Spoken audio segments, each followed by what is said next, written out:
Ayat Allah Subhanahu wa taala dalam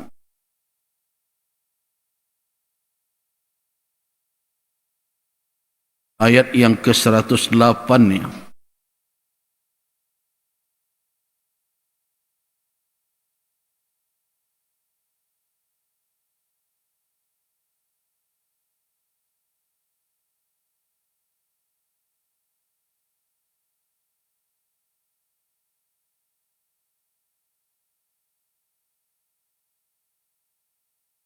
Jadi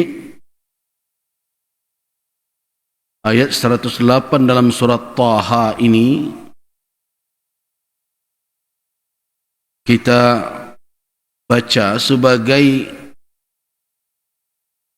pembuka dan dalil dari pembicaraan kita pada pagi ini sebagai kelanjutan pembahasan kita tentang al-khushu' fi shalah, kekhusukan di dalam salat.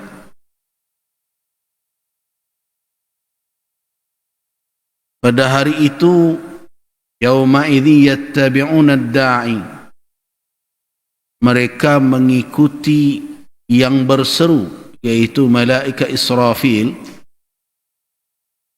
La iwajalah, tidak ada mereka berbelok-belok, jadi mengikut saja. Kapan itu? Yaitu di hari kiamat. Di hari kiamat itu manusia patuh semua itu. Tidak ada peluang untuk durhaka. Karena itu Allah katakan Maliki Yaumiddin. Maliki Yaumiddin. Ada orang yang bertanya, apakah Allah Subhanahu wa taala Malik juga sebelum hari kiamat tiba?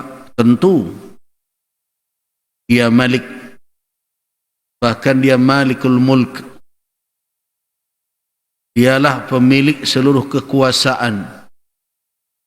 Cuma mengapa Allah Subhanahu wa taala mengatakan di hari agama, di hari pembalasan, hari perhitungan, di hari kiamat itu ditegaskan oleh Allah dialah Malik? Bukan berarti di luar hari itu Allah tidak Malik.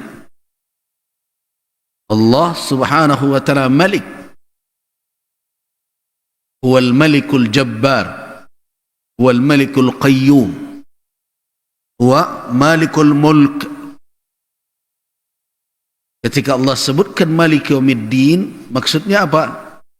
Bahwa pada hari itu mulkullah, kekuasaan Allah, tidak ada seorang pun makhluk yang bisa mengingkarinya. Hari ini banyak manusia-manusia yang merasa jadi penguasa, lupa dengan kekuasaan Allah. Sehingga bagi sebagian orang kekuasaan Allah itu la yatajalla, tidak terang tampak oleh matanya. Apalagi orang-orang yang tertutup mata hatinya. Khatamallahu ala qulubihim wa ala sam'ihim wa ala absarihim ghishawah. Kalau hati sudah terkunci, mata menjadi tertutup, tidak melihat mulk, kekuasaan Allah Subhanahu wa taala. Karena itu di dunia ini banyak orang yang merasa berkuasa, padahal di atas langit ada langit. Di atas yang kuasa ada yang maha berkuasa. Tetapi di hari kiamat kelak,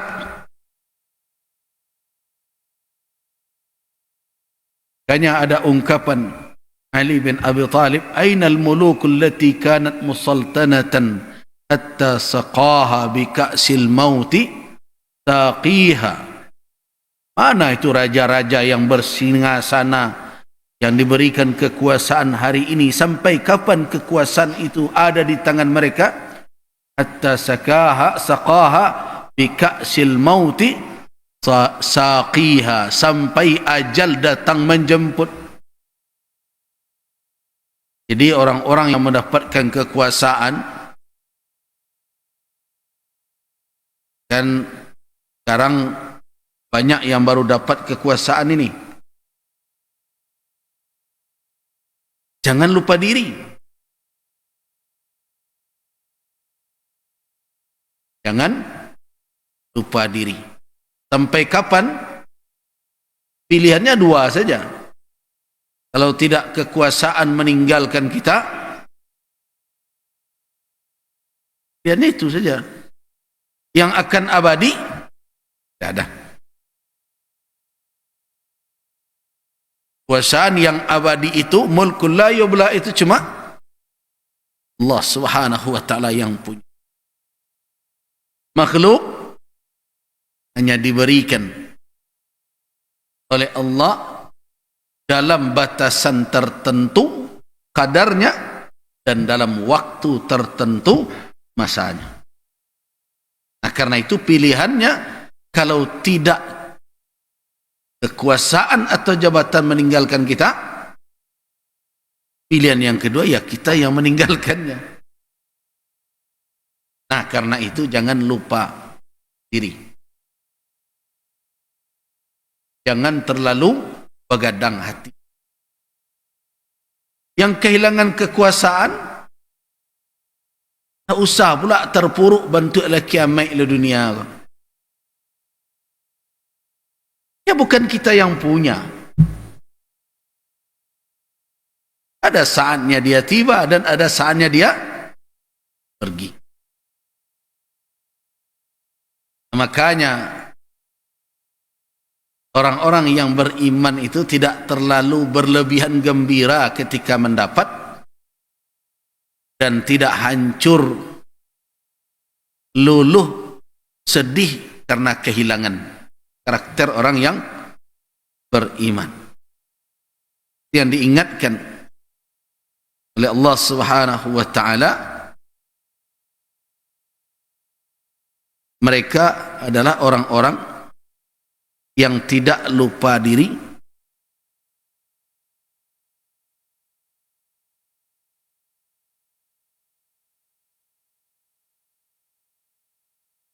sebab mereka tahu bahwa apa yang mereka peroleh itu bukanlah suatu yang abadi. Perhatikan firman Allah dalam suratul Hadid.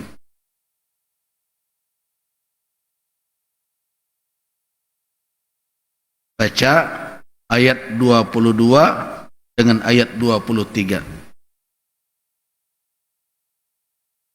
Ini perlu ayat ini diulang-ulang oleh orang yang mendapat kekuasaan dan kehilangan kekuasaan. Surah Al-Hadid ayat 22, ayat 23.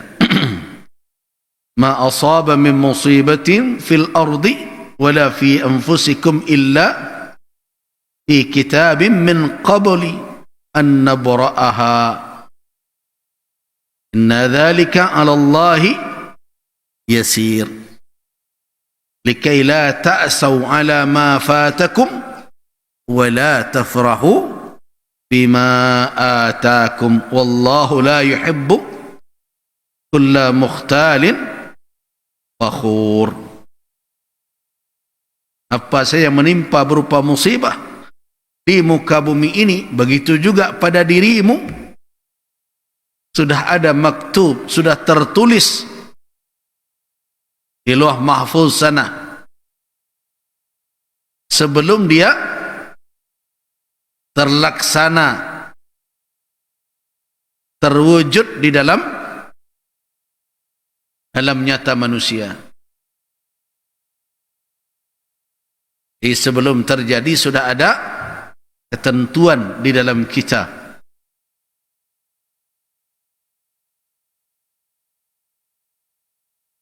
Inna dhalika 'ala Allahi yasir. Dan demikian itu bagi Allah mudah. Sebelum terjadi sudah ada ketentuan.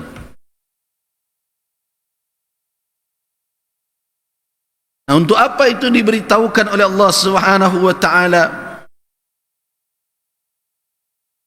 Likai la ta'saw ala ma fatakum, supaya kamu jangan kehilangan asa, kehilangan harapan atas apa yang lepas darimu. Ada orang yang terumuk, menjadi stres karena tak jadi dapik dan di kandaan, sampai lu ada nama iri-iri kali yang kosong bagai. Ya jangan seperti itu. Allah telah ingatkan, kai la ta'sau ala ma fatakum, jangan kamu kehilangan harapan atas apa yang luput darimu. Wala tafrahu, dan jangan pula kamu bergembira berlebihan, larut di dalam kegembiraan, kata orang euforia namanya sekarang. Bima atakum, disebabkan apa yang sampai yang kamu peroleh. Wallahu la yuhibbu kulla mukhtalin fakhur, Allah tidak menyukai setiap orang-orang yang membanggakan diri dan menyombongkan diri. Kembali kita kepada firman Allah Subhanahu wa taala dalam surat Taha tadi, yauma idz yattabi'una ad-da'i la iwaja lah, di hari itu mereka mengikuti malaikat yang menyeru, tidak ada satupun, tidak ada yang membelok dari mengikut itu, mereka patuh saja. Ya, di hari itu manusia melihat dengan nyata mulk, kekuasaan Allah. Karena itu limanil mulkul yaum, siapa yang punya kekuasaan hari ini, kata Allah, mempertanyakan pada para manusia yang sebagian mereka mungkin dulu mengaku jadi penguasa, menjadi raja, menjadi presiden, menjadi apapun, tapi hari itu ditanya oleh Allah, limanil mulkul yaum, siapa yang punya kekuasaan hari ini? Lillahil wahidil qahhar, Allah yang punya. Nah, karena itu patuh saja. Wa khasha'atil aswatu lirrahman, dan ketika itu seluruh suara merendah. Nah, kita bicara khusyuk kan, kita bicara khusyuk, kita sudah mulai masuk sekarang kepada pembagian khusyuk. Apa khusyuk dalam bentuk lahiriah dan apa khusyuk dalam bentuk batiniah, yang akan kita kaji. Wa khasha'atil aswat, suara khusyuk merendah penuh dengan rasa tunduk.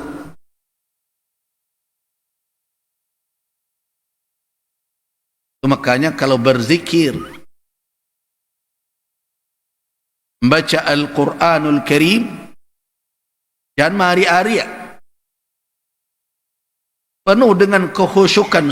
Khusyuk lahiriah itu berdoa juga dunal jahar. Makanya Umar bin Al-Khattab radhiyallahu anhu pernah solat di malam hari, mengeraskan bacaannya. Ketika ditanya,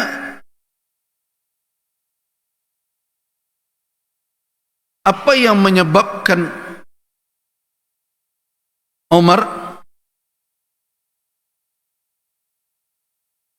mengeraskan suara itu, kata Umar,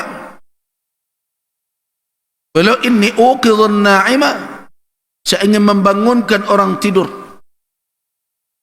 "wa atrudu syaitan," saya ingin mengusir syaitan. Itu alasannya. Tapi Nabi SAW tidak mengizinkan yang demikian. Kata Nabi SAW, ikhfid sautak, turunkan volume suaramu. Begitu nasihat Nabi. Kenapa? Karena suara yang merendah, penuh dengan rasa ketundukan, karena seseorang menyadari sedang bermunajat dengan Allah, itulah alamat khusyuk secara zahir, bukan bersorak-sorak.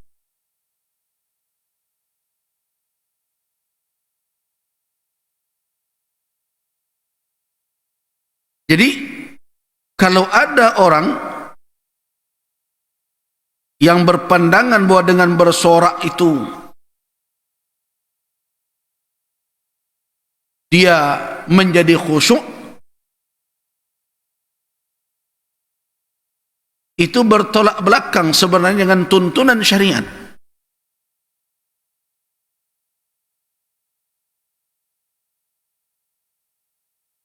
Karena Nabi SAW tidak menunjukkan baik berdoa maupun berzikir,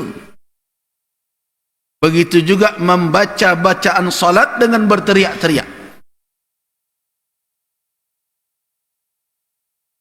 Bahkan ada orang yang terlalu berlebihan mengangkat takbirnya dalam perjalanan. Apa kata Nabi? Irfaq ala nafsik, hibolah ke badan kau.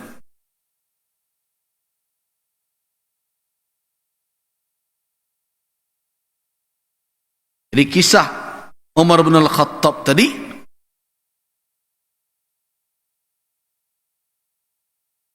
diriwayatkan dari berbagai jalur. Ada diriwayatkan dari Ali bin Abi Thalib, dan ada juga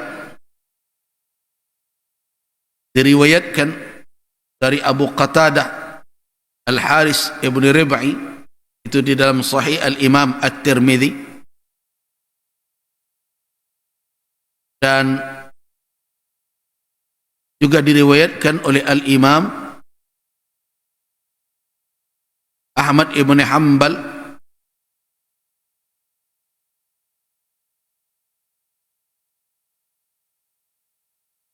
dari berbagai jalur yang ada itu. Maka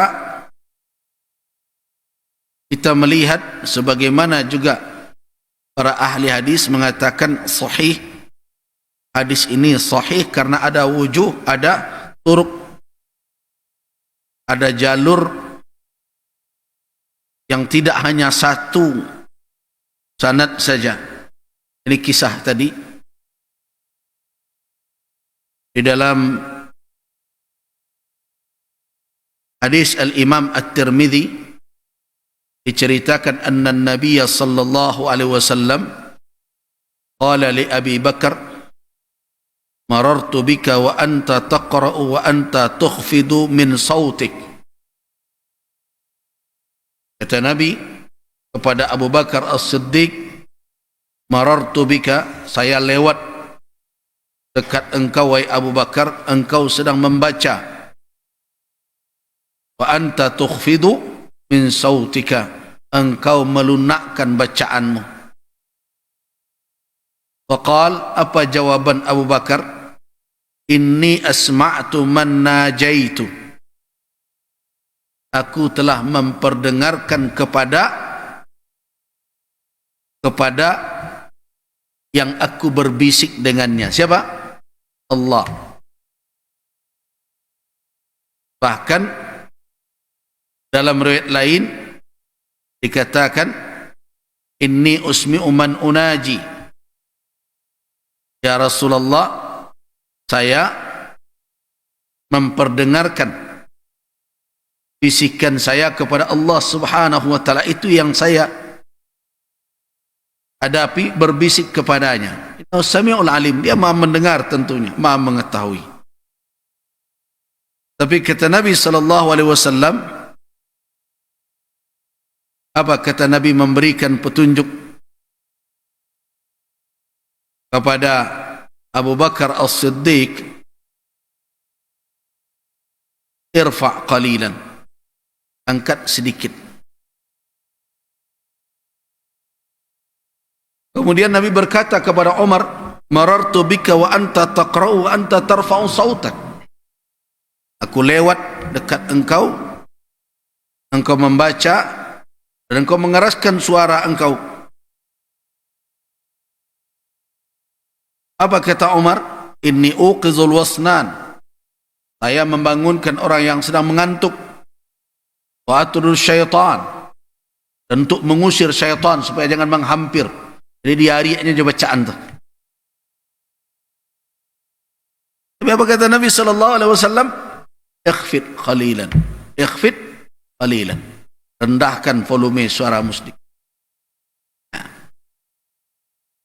Nah inilah kalau kita mau mencari di dalam Al-Quran petunjuk tentang membaca tersebut, bagaimana ukuran yang tepat kalau kita berzikir membaca. Lihat firman Allah Subhanahu wa taala dalam surat Al-A'raf ayat 205. Wadhkur rabbaka fi nafsika tadarruan wa khifatan wa dunal jahri minal qawl bil ghudwi wal asal wa la takun minal ghafilin. Wadhkur rabbaka, berzikirlah, menyebut dan mengingat Rabbmu. Di mana? Fi nafsik, di dalam dirimu. Tadarruan, penuh dengan rasa tunduk. Itu makna dari khusyuk sebagian, tadarru'.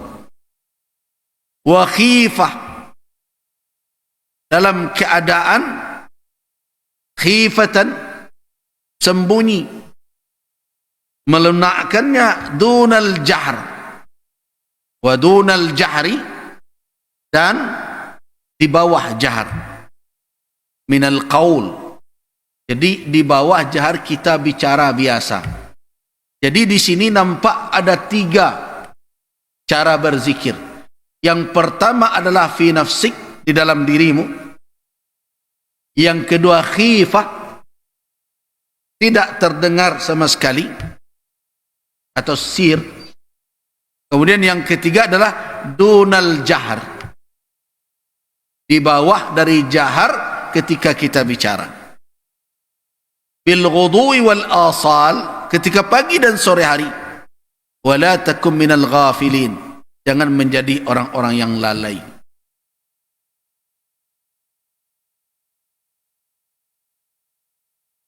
Jadi jelas bahwa